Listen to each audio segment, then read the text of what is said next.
America has decided the winner of America's Got Talent, the winner of the title Best New Act in America, and the winner of $1 million is...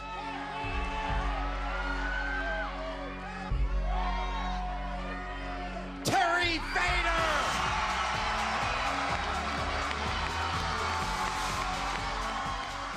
Ever since America's Got Talent, life has changed dramatically in all the best ways. A lot of people dream of being famous and hitting it big and getting the big time. But I tell you what, if they knew how much work it is, I don't know if they'd like it so much.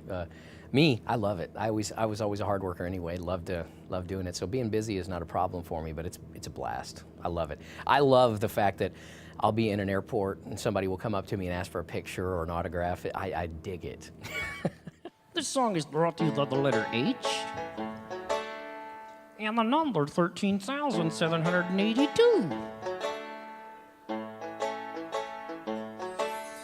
Why are there so many songs about rainbows, and what's on the other side? Rainbows are visions, but only illusions, and rainbows have nothing to hide. My first character was a little puppet that I bought out of Sears catalog, and I named him Josh. And I had a dual reason for naming him Josh. I was trying to do stuff at my church, so I wanted to do Bible skits and things, and so I was naming him for Joshua, but I also knew that Joshua is another name for a joke. So I thought, that's how my little weird brain worked. I thought, kind of that was the Christian version of a double entendre. So his name was Josh, and all he did was his mouth just had a string where you'd pull the string and his mouth would open. So my mom took him all apart, built a whole new body for him, and put a stick on it so I could turn his head, and also took apart one of my sister's baby dolls with their eyes closed, and she put those in him so that I could close his eyes. And then she took these big rings, and I had rings that I would pull down, and it was really cool. But it worked, it worked for my first few shows. It was awesome. My life is brilliant. My love is pure. I saw an angel, of that I'm sure. You're beautiful. You're beautiful. You're beautiful. It's true. Any voice that has a lot of character is usually easy for me to impersonate. So singers was very, very natural for me. I never had to really work hard at it. I mean, I worked hard at it, but it always felt easy because I enjoyed doing it. Even if you're working hard, if you love what you're doing, it's an exhilarating working hard. And so that's the way it was for me in voices. But I was almost 30 years old before I realized that nobody else could do that. I thought everybody could because it came so naturally for me. Yeah, I'm big on social races, think I'll slip on down to the oasis of white guy friends in long places. Maynard Tompkins, everybody, give him a hand! Thank you, Terry. I like to think that there's a little bit of me in every one of my characters. In fact, I still have this dream of one day writing a Broadway show called Schizophrenia, and about how I have a little bit of my character in every single one of these, I mean, one of my main characters is Walter T. Airedale, who's a country legend. Why is it such a good night for you? Because, Terry, I'm in love. You are? Yeah. Well, that's always a special time to be in love. So, when did you fall in love? Just now. Just now? Yeah. What do you mean, like this very second? Yeah, as soon as you set me down here, I looked out there and saw me, a woman.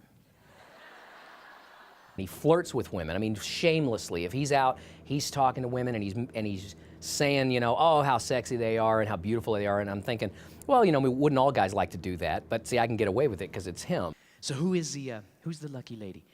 Well, Terry, she's at this first table right here. This table right here? Yeah. There's a lot of ladies over there. What's her name? I don't know. We'll find out. What's your name, darling? Karen? Oh, Karen, I love you. You don't love Karen. You just met her. Do you like to hear yodeling? Well, that's good, honey. You're about to get some. Yodeling on the... what are y'all thinking, you dirty-minded old people? No, quit it.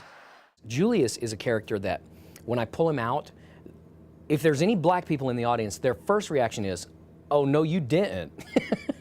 and it's funny to get that kind of reaction. Now I'll even see them, cross their arms and kind of like, "I can't believe you're doing this." But as soon as he starts singing, they're the first ones that are just doubled over, cheering and laughing. I cannot make all this world seem right. Oh, And it's funny because I was on Oprah Winfrey with Julius, and as soon as I pulled Julius out, you look at Oprah's face and she's like, "You're joking." And then as soon as he starts singing, it's the same reaction. It's great. Dougie Scott Walker is a character that I based on a real person. My wife's brother, when he was in high school, he was a stoner, and he used to just, hang around the stoner crowd, and he was always getting into trouble. Now he's a very successful businessman, extremely intelligent, but I got to thinking, what if my brother-in-law had not grown out of that stoner stage? What if in his 40s he was the same guy? would you please do us a favor and explain how you came up with that philosophy of life? Yeah, I can do that.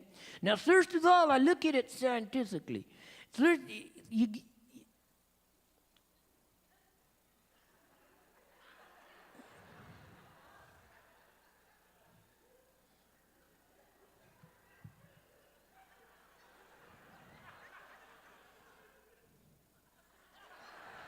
rock and roll! I'm sure he would have a mullet because that's what Dougie has, is a mullet. And so, and in fact, my brother-in-law's name is Russell Scott Walker. And so I named this new character Dougie Scott Walker. And Russell absolutely fell on the floor when he first saw Dougie Scott Walker, thought it was the funniest thing. And then he went up to his mother and he said, "See, Mom, I told you all those years in high school was going to amount to something."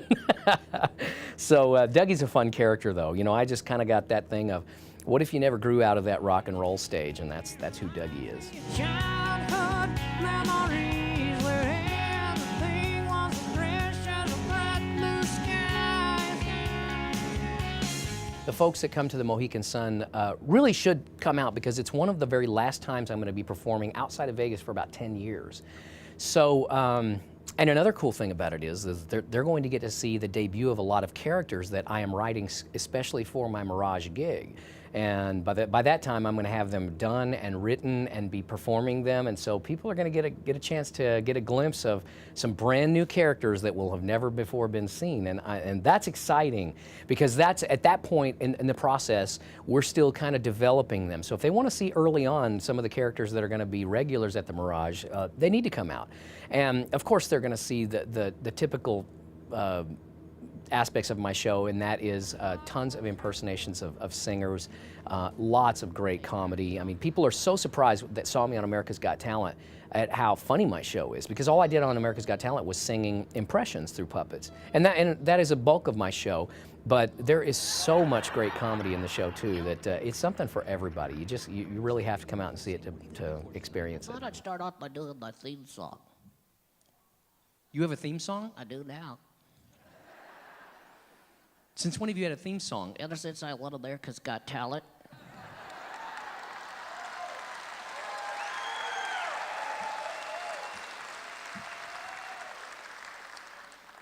You won America's Got Talent.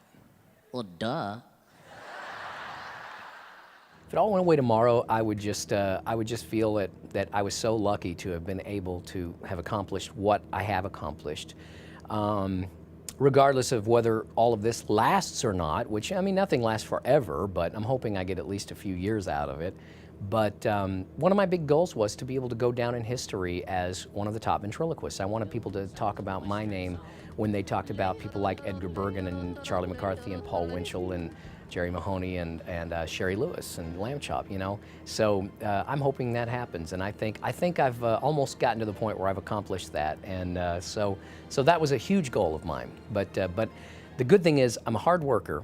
I don't like to rest on my laurels, so if you come and see my show this year and then come and see me again in a year, you're going to see new stuff because I'm always writing new stuff. I'm always creating new things. And so I think with that kind of an attitude, I think it's going to continue for years and years and years. I think people are going to be able to always come back and just see something fresh and new and original and you know, they're going to bring generations back to see it. Someday you'll find it, the rainbow connection, the lovers, the dreamers, and me. Thank you so much. Thank you.